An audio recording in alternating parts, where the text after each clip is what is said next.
morning. Thanks for tuning in. This is just going to be about, it might be about a few things, but as a general topic, I'd like to talk about the individual and what power they have in terms of changing things in the local community, um, the country, and the world. And also, I think that will be enough for now, actually, and then we'll see what bits branch off it. Again, apologies if I don't get to you straight away. If you drop a comment, it will be seen. It will be, feel free to comment on any of my other videos. It's not an issue. Um, so don't be afraid of not commenting. Um, Please don't be discouraged if you comment and then I don't reply. Okay, every comment is appreciated. Okay. Um, so basically, let's just try and do a quick summary of the individual. Right. So when I say the individual, I'm not talking about an individual toad or frog. So I'm talking about a particular species of animal that lives on planet Earth, which is one of the 7 planets around our local star, main sequence star and solar system, called the Milky Way. Sorry, our solar system, which is in our galaxy, called the Milky Way. So our planet that you can probably hear me on talking is called Earth. The French call it La Terre. Germans would call it Der Welt. So, and in different languages, there are obviously different words for the earth. But when I talk about the individual, I can't stress enough that I'm talking about an individual species of animal, and it is an animal called Homo sapiens,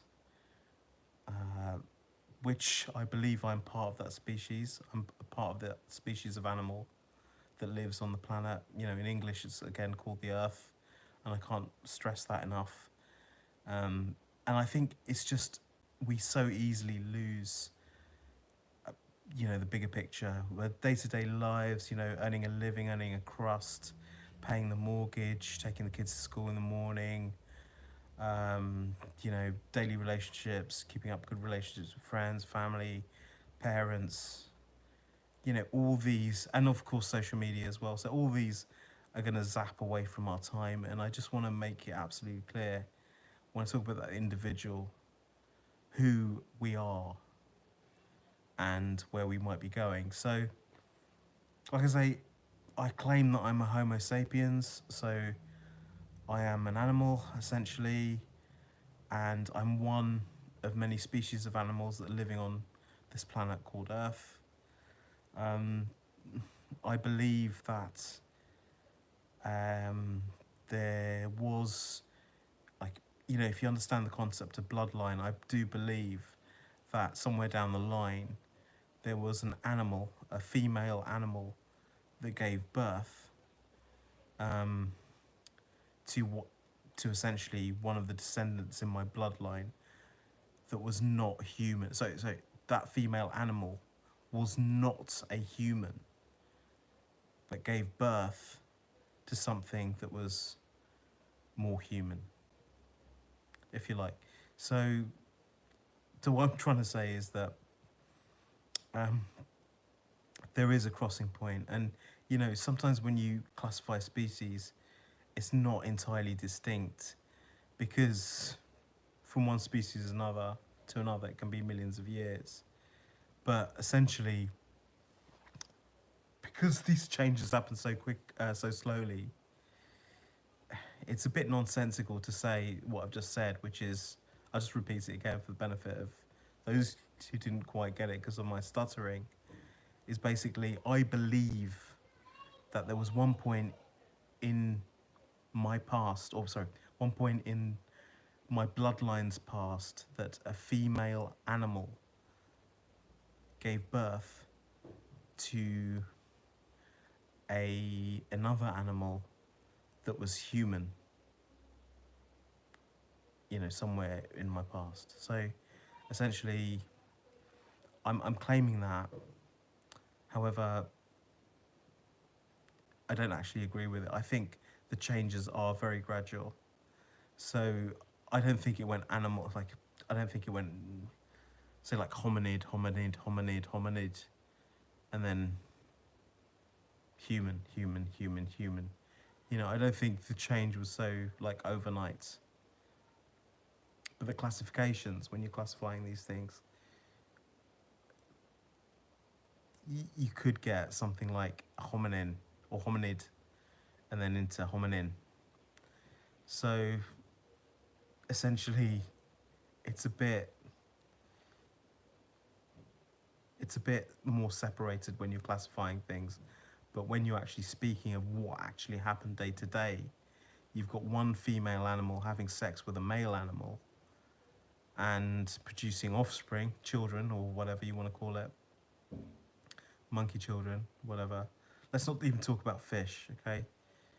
Let's keep it strictly monkey here on JC Audits. So what I'm trying to say is that two monkeys had sex, produced offspring, and that monkey turned out to be slightly more human, as in human that we can kind of understand.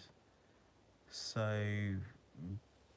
it was a very gradual process. So things like the vocal cords, I'm sort of speaking now, there were changes in the throats over many, many millions of years that allowed the vocalization, the change of pitch, the vibrations, the voice box, all that kind of developed, as well as areas in the brain that aid speech, and there are particular areas in the brain that cater more for speech, and those areas can be damaged. Unfortunately, the Nazis experimented on these areas, and kind of we learned from them. But so what I'm trying to say is that these sort of areas and these sort of things didn't just come into place like magically. I mean, from the Bible, and this is what our current Pope would say as well, our human species didn't just arrive on the earth from God, created by God, just bang there, just talking in the Garden of Eden. Even the Pope would agree with what I'm saying. The Pope, and essentially Catholic catechism, is that right? Maybe I'm wrong.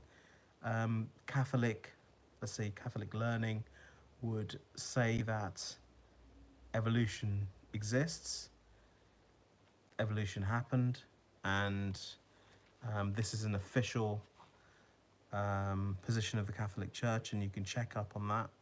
Feel free to do that and refute it if you want. Go to the Vatican's website if you want, and then you can just type a comment. Here's the Vatican website. I've looked. I couldn't find anything under evolution. I think you're talking nonsense, JC, and I don't think Catholics do believe in evolution. Or, sorry, I don't think the official position of Catholicism is pro-evolution. And let me just put that to bed. So the Pope believes that there's a divine spark coming in, and essentially from that point, it's no longer a soulless animal. It's it's then an animal, if you like, made in God's image. It's a human with a soul that can be saved. But up until that point where there's no divine spark, it is essentially a non-animal. So we've got things like Homo erectus, we've got things like Homo neanderthalis, Homo floresiensis, Homo heidelbergensis, and a few others, of course. These didn't have divine sparks in them. They were just merely animals. Of course, we'll just forget the fact that they mourned the dead and that they looked after each other and that they buried, each other. And they they probably, mined a flint, Paleolithic man. I might be completely wrong here, but I think came to England. And just put it out there. When I say Paleolithic man, I could mean even Homo neanderthalis, which is still a human species. So let's not forget that. All human species were not necessarily Homo sapiens. Let me make that absolutely clear for those that doubt it. Homo sapiens is not the only human species. It is currently now, but because other Homo species, other human species have been extinct, have been made extinct. So I believe that 200,000 years ago, there were Paleolithic men, could have been Homo neanderthalis. They mined for flint, and look, please say that I'm wrong. They cooperated. They dug mine shafts, radial shafts. They used little lamps. They used rope ladders to get down there to, like 1 to 200,000 years ago, in the Sussex coast. Sussex being like South Saxon, Sussex. Remember that? South Saxon? Yes, because essentially Saxons are a German tribe. Anglo-Saxons, Angles, German tribe. Saxons, German tribe. Anglo-Saxon. Sorry, guys. But that is German, yeah. And WASP, White Anglo-Saxon Protestant. Of course, a lot of the top jobs are going to WASPs. And that's just a fact. So White Anglo-Saxon Protestant, it's essentially German. And I'm sorry to say that, but it is a fact, isn't it? After the Romans left, there was a power vacuum in, I'm just going to say England, and that's why you had tribes raiding, because they thought, look, the Romans have buggered off, let's come in, let's raid, let's settle. So we had a lot of Germans coming in, and of course a few Belgic tribes as well. Okay, so, and Vikings and Irish and all kind of Celtic tribes. But look, let's not get lost in the detail here, and let's get back to the main subject of what I wanted to talk about. So that was like a little preamble there. Now this is the next section. I'm just gonna maybe have a little break. I'm gonna have a little sing song now. We're gonna resume in 10 seconds time. So this is my little break. We are having a break. We are having a break. We are having a break. We are having a break. We are having a break. This is JC Audits. Thank you for watching JC Audits. We're about to start now. Please smash the subscribe button. Please smash the like button. And yeah, so welcome back. So like I was saying, that's the little, excuse me. Yeah, that's the little preamble there. So let's get back into the main thing, which is the individual. So when I say I'm an individual, now you understand that I mean I'm an animal. Okay, and let's look at 2024, because that is the current year we're in at the moment. It's February 2024. It is in fact the 27th of February, to be quite precise. It's roughly, say, 7 o'clock in the evening right now in England. And yeah, so currently I'm an animal, and I am currently I'm an animal, and I'm about to just sort of give you the lowdown on what it's like to be an individual, and more importantly, and this is the key bit, guys, so don't switch off right now, is can an individual have an influence on their local community, the society, their country, and the world? My argument is that an individual alone cannot. Um, reason why Hitler had quite a big impact on the world, was that he managed to mobilize and inspire other people to act with him, and created a system of action. So Hitler was able to do that, and of course many other leaders. Let's look at Boris Johnson. He was able to inspire people around him, certainly before he became the Prime Minister. So when he became Prime Minister, there might have been slight changes, and I think maybe people might have thought that this is not as good as we would have hoped. But however, he did manage to marshal people around him. Jeremy Corbyn, great shadow leader. Um, I should say, even before he became shadow leader, he was able to, motivate and get people together.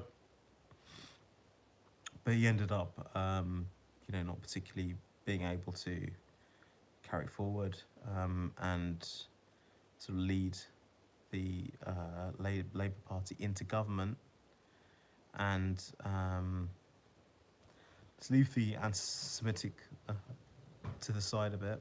But yeah, so essentially what I'm trying to say is, can the individual change things? And my answer is no. They have to be able to sort of motivate and get people, be able to explain to people what the story is, what the mission is, and be able to get people on side.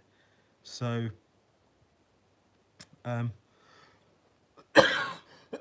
let's talk about Genghis Khan. So Genghis Khan is another figure. Alexander the Great would be as well.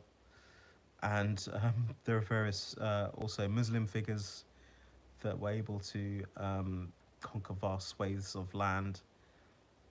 I think the Muslim empire was the biggest empire per square mile of any empire, including the Roman Empire, in human history.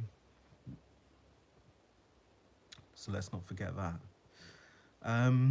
So basically, let's just also just hitch on that a second. So why would the Muslim Empire be successful? Because it's the Muslim Empire. They have a common story. You know, it was like a common story in the Quran, and they were able to communicate that and conquer. So, and likewise with the Christian religion, it was a common story. They conquered, and so when I say they conquered, I think there was a it wasn't like a Christian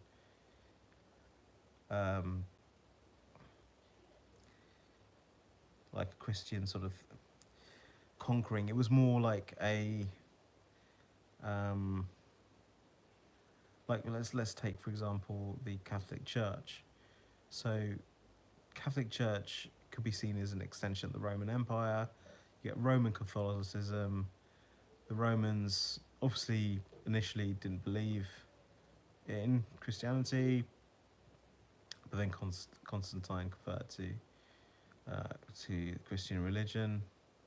But even before then, there would have been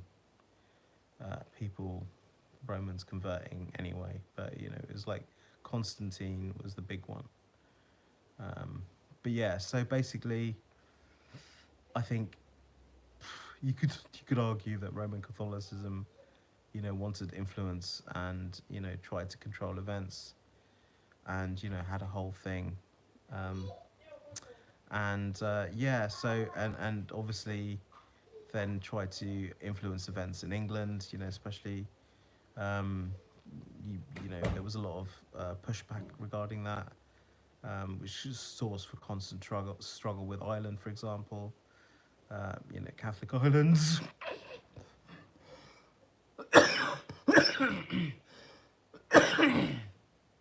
Especially later in modern history. you know, even, 1800s, even before then,